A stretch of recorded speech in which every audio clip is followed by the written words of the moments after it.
Hi, I'm Sarah Turner, and I'm here today to talk through some of the points raised in our paper. You just assume it's in there, I guess. UK Families' Application and Knowledge of Smart Home Cybersecurity. This is a paper authored by myself and other members of the Institute of Cybersecurity for Society, a research group within the School of Computing at the University of Kent. This paper is based upon a survey and series of interviews carried out in the summer of 2020.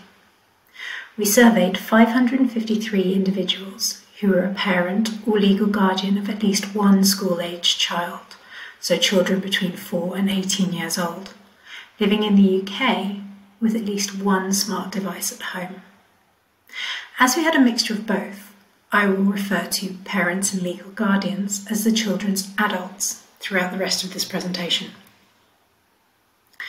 The survey asked participants about a number of topics to capture a broad range of information about the type of home IoT devices that the participants had, how a device is used, and who bought and managed them, as well as understanding the attention paid to cybersecurity in the home.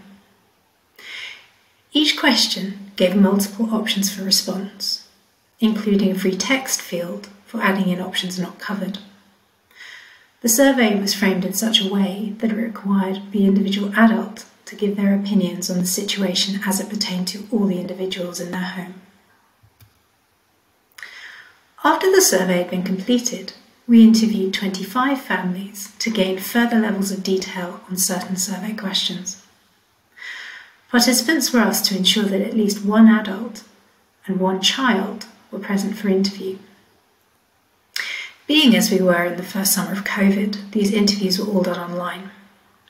Being online actually afforded a great deal of flexibility, allowing for entire family units to be interviewed more or less at their own convenience, and in some cases provide demonstrations of their use of the technology we were talking about. Children could and did come and go as they pleased, a setup where we interviewed children first, either alone or with some adult support, if they needed help to interpret the questions, meant they could check out, go back to doing something in their own homes, allowing the adults to concentrate on their segment of the interview more fully. The process of interviewing the children first and then the adults also gave the adults the opportunity to reflect and respond to their child's answers when they were being interviewed. Occasionally, too, older children would also listen into their adults' responses and add their own commentary.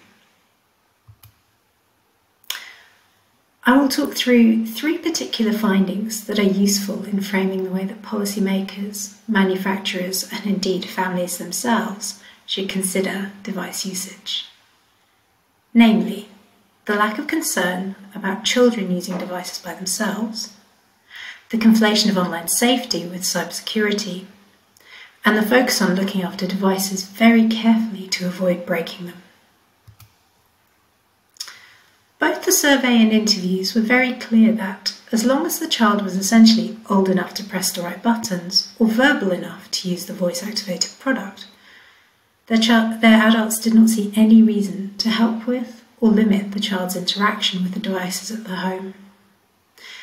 There were some devices, particularly things like thermostats, that adults simply couldn't understand why the children would even be interested in them. Conversely, younger children in particular reported that they often got extremely frustrated with the voice-activated devices that wouldn't recognise what they'd said or that didn't return results they'd wanted. When asked about cybersecurity, both adults and children would refer to practices of online safety. Adults were acutely aware of the need to be able to have meaningful conversations with their children about keeping safe in their use of the internet, and children confirmed that they were taught repeatedly at school about not talking to strangers online, not putting too much information about themselves online, and so on. Interviewed families really had to be guided to explore their use of cybersecurity. Again, such discussions reflected a consideration of cybersecurity methods for the internet and computers, with antivirus being commonly mentioned as being purchased and therefore the family having sufficient amount of security in their home.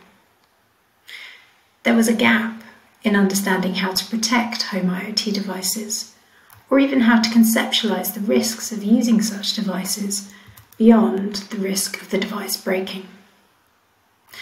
This was not a concern in terms of the potential loss of data, or at this stage of the build-up of inferences and value to running the home more efficiently, for example.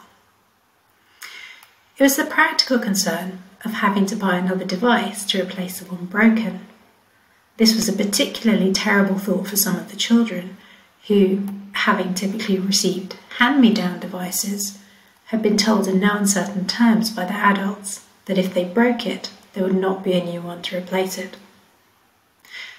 The focus on cost was also reflected in the main concern that the adults had, one of financial loss. In particular, the concern of having money stolen through some online scam or account breach. Interestingly though, despite it ending up with the same result, most adults assumed that children would probably accidentally at some point purchase things online, whether through voice-activated devices or other devices, such as games consoles or tablets, that were linked to payment information. In this case, such financial loss was, on the whole, seen as an annoyance rather than a major concern. As I'm drawing to the end of my time in this talk, here are our high-level recommendations arising from the research. Families seem to need significantly higher levels of support in order to understand how to improve on their device security.